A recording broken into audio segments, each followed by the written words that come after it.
Marc Prensky wrote an interesting piece a few years ago in which he contrasted two types of people, which he referred to as digital natives and digital immigrants. His premise was that people who grew up in the digital world, digital natives, think about things differently than people who grew up before the internet age, digital immigrants, and that the two groups learn in different ways.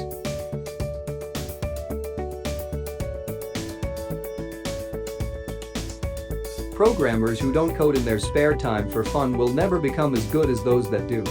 Even the smartest and most gifted people, I believe, can never be truly good programmers unless they approach it as a career. In other words, they do side projects or experiment with a variety of languages and concepts in their leisure time. Unit testing won't help you write good code. The sole purpose of unit tests is to ensure that code that is already functional does not break. It's insane to write tests first or code the tests. You won't even know what the edge cases are if you develop the tests before the code. You could have code that passes all of the tests yet fails in unexpected situations. Furthermore, good developers will keep cohesiveness low, making it less likely that new code will cause problems with existing code. The only best practice you should be using all the time is use your brain. There are just too many individuals hopping on too many bandwagons and attempting to impose methodologies, patterns, frameworks, and the like on things that don't require them. Just because something is new or someone with authority has an opinion doesn't mean it applies to everyone. Most comments in code are in fact a pernicious form of code duplication. We spend the majority of our time maintaining code created by others or ourselves, and poor, wrong, outdated, and misleading comments must rank towards the top of the most vexing code artifacts. Many individuals, especially those flowerbox monstrosities, I believe will eventually forget about them. It's far preferable to focus on making the code legible, refactoring is needed, and reducing idioms and oddities. Many classes, on the other hand, teach that comments are almost as vital as the code itself, leading to the next line adding one to invoice total commenting style. Googling it is okay.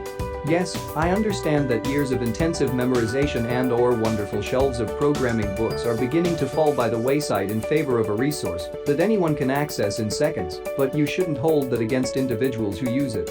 Too often, I hear people Googling solutions to problems that have arisen as a result of criticism, which makes no sense. First and foremost, it must be acknowledged that everyone requires reference materials. You're not an expert in everything, so you'll have to search stuff up. Not all programmers are created equal. Managers frequently believe that developer equals developer just because they have similar levels of experience. In reality, one developer's performance can be 10x or even 100x that of another. It's politically dangerous to bring it up. I fail to understand why people think that Java is absolutely the best first programming language to be taught in universities. For one thing, I feel that the first programming language should emphasize the importance of learning control flow and variables rather than objects and grammar. For another, I believe that folks who have never debugged memory leaks in C++ will be unable to truly understand what Java has to offer. Also, rather than the other way around, the natural path should be from how can I accomplish this to how can I discover the library that does that. If you only know one language, no matter how well you know it, you're not a great programmer. There appears to be a belief that once you've mastered C#, Java, or whatever other language you began learning, that's all you need. I don't believe it.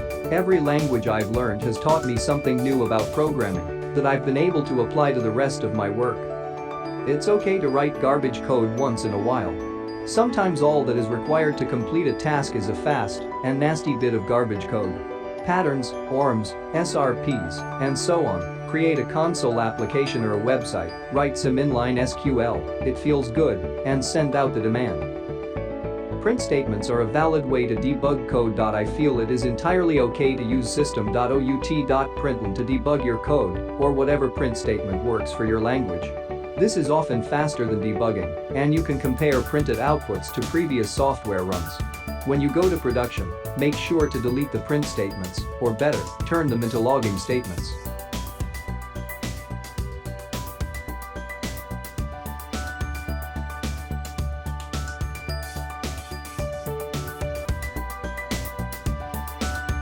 I was 13 when I first got access to a computer. My parents bought me a Macintosh in 1984 when I was 8 years old. I was in 6th grade. I learned to code in college. Freshman year, first semester, intro to computer science. I wrote a program to play tic-tac-toe. I think it was pretty humble beginnings. I think the first program I wrote asked things like, what's your favorite color? Or how old are you? I first learned how to make a green circle and a red square appear on the screen. The first time I actually had something come up and say, hello world, and I made a computer do that. It was just astonishing.